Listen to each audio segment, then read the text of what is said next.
ሰላም። የአራጣ አበዳሪዎችን ታክቲክ እንዴት አድርጎ የሰውን ገንዘብ እንደሚወስዱና የተበዳሪዎችን መረጃ እንዴት እንደሚሰበስቡ ትንሽ በወፈረር። የእኛ ሀገር አራጣ አበዳሪዎች በመጀመሪያ ደረጃ ሲያበድሩ በትክክል ንብረት ያለ መሆኑን ያረጋግጣሉ። በራሳቸው መንገድ ያረጋግጣሉ።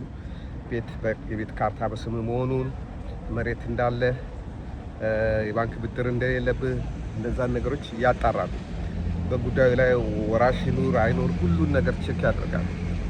ካረጉ በኋላ ንጹህ ሀብት መሆኑን ካወቀ በኋላ የሚጠይቀውን ያህል ባይሆንም የጠየቀውን ሩብ የሚሆን ያበድሩሃል።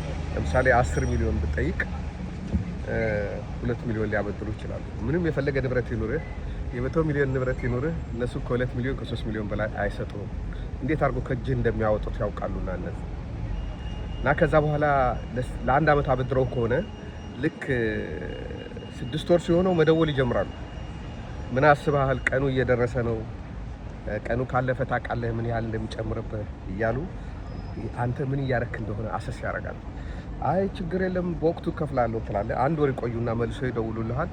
አዎ ከሆነ ባንክ እየተነጋገርኩ ነው፣ ብድር ልወስድ ተፈቅዶልኛል፣ ኦልሬዲ ገማቾች ሊመጡ ነው እንደዚህ ምናምን ስትል አዎ ትንበል እንዳንቀያየም ቶሎ ገንዘቡንም እፈልገዋለሁ፣ በጣም እፈልገዋለሁ፣ ስለዚህ ቶሎ ጨርስ። ለመሆኑ የትኛው ባንክ ነው ብሎ ይጠይቃሉ። የባንኩን ስም ትነግራቸዋል። ማን ይባላል ኃላፊው? እስቲ እሱ ነገር ገንዘቡን በጣም እፈልገዋለሁ ባንክ፣ እኔም ራሴ የምችለውን ነገር አንዳንድ ሰዎች ካወቁ ልርዳ፣ ማን ይባላል ብሎ ሙሉ መረጃውን ይቀበሉ። ፕሮሰስ ምን እንደደረሰ እያንዳንዱ ቀን እየተከታተሉ ልክ 2 ወር እስኪቀረው ድረስ ይሰሙህና ከዛ ያ ነገር እንዳይሳካ መስራት ይጀምራሉ። የሰጣቸው ማናጀር፣ የባንክ ኃላፊ የገመቱልህ ሰዎች ስም ካጣሩ በኋላ እነሱም በሰው ይዟቸዋል። ብዙ ደላሎች አሏቸው። ዋናዎቹ ሰዎች አይደሉም የሚያገኟቸው፣ የእነሱ ደላሎቻቸው ብዙ ናቸው። ከዛ ያ የተፈቀደው ገንዘብ እንዳይለቀቅ በቢሮክራሲ ማነቆ እንዲያዝ ብዙ ውጣ ውረድ እንዲፈጠርብህ ያደርጋሉ ማለት ነው። የባንኩ ማናጀር እንደገና ገማቾቹ የገመቱትን ነገር አላመንኩበትም ሌላ ገማች ሄድ ብሎ ሊያዝ ይችላል። ጉዳዩ ላይ ሳይፈርምበት ስብሰባ አለብኝ ምናምን ብሎ ሊቆይ ይችላል። ካልሆነ ለሆነ ኤክስፐርት ወይ ለምናምን ለበታች ላለ ሰው መርቶት አጣርታ አቅርብልኝ ብሎ ሊል ይችላል። እንዲህ እያለ ያ ቀን ያልፋል። ልክ አንድ ቀን ሲያልፍ 2 ሚሊዮን ለ3 ሚሊዮን የተበደርከው ሰውዬ 4 ሚሊዮን ይሆናል ማለት 4 ሚሊዮን ስትል እንዲህ እያለ በየወሩ እየወለደ ያ መጀመሪያ ያስያዝከው ግምት ንብረትን እስከ መውረስ ድረስ በፍርድ ቤት አድርጎ እስከ መውረስ ድረስ የደረሰ እርምጃ ይወስድባል። በዚህ የተነሳ ነው ሰው የሚሞተው። በዚህ የተነሳ ነው። እስቲ አንቺ እጅና አናግሪው።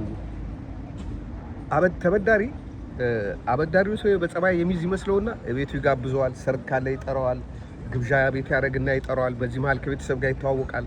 ቆንጆ ሚስት ቆንጆ ልጅ ካለችው ደህና ናቸው ወይ ብሎ ይጠይቃል። የሆነ ጊዜ ገንዘብ መክፈል ሲያቅተው ጊዜ እንዲራዘምለት ሲፈልግ የቤተሰቡን አባል ይልካል።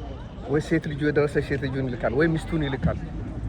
በዚህ ምክንያት ሚስታቸውም ሴት ልጃቸውም በአበድሪያቸው የማገጡባቸው ሰዎች ገንዘቡንም መክፈል በማጣታቸው በመጨረሻ ቤተሰባቸውን ሁሉ ስላዋረዱ ራሳቸውን ያጠፉ ብዙ ናቸው።